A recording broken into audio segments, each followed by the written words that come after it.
Well, greetings, City Church family and friends. October the 3rd, and it's just barely getting daylight, so hopefully I have enough light to read my Bible. But we are beginning a new series that began on Sunday that is talking about deception in the end times.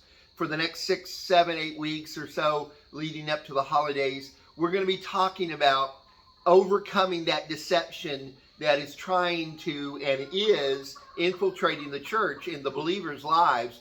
And a lot of you may say, well, if that's what we're talking about, why was Pastor on Sunday and even during the devotional yesterday talking about the voice of God and hearing the voice of the Lord? Well, we must understand that the foundation, this is where we begin. We build a house from the foundation up. That the foundation of not walking in deception, of not being deceived in these end times, is that we know the voice of God, that we hear the voice of God. And when we are able to recognize and hear the voice of God, then it will keep us, it will protect us from deception. One of my favorite chapters in the Bible is John chapter 10. And this is where Jesus talks about being the shepherd and that he enters through the gate. He doesn't sneak in. And listen what it says here. The gatekeeper opens the gate to him, and the shepherd the sheep recognize his voice. Whose voice? The shepherd's voice. He calls his own sheep by name, and he leads them. When he gets them all out, he leads them, and they follow because they are familiar. Here's the key to breaking deception. They are familiar with his voice. They won't follow, and this is the part of the counterpart of deception.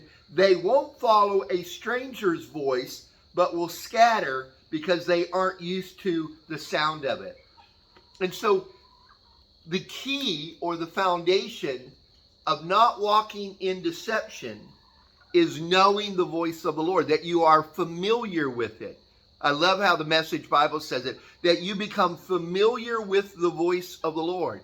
It's crazy, like when, maybe a friend of yours tries to act like they're your wife or your husband, or try to act like somebody else on the phone. You're going like, that's not the voice I'm used to.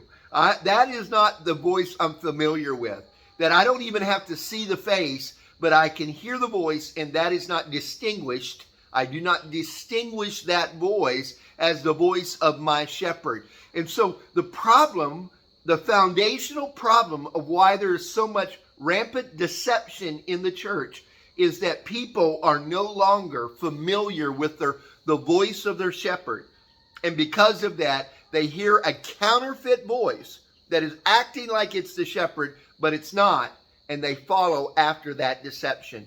And that's the things we're going to undo and overcome in the next few weeks.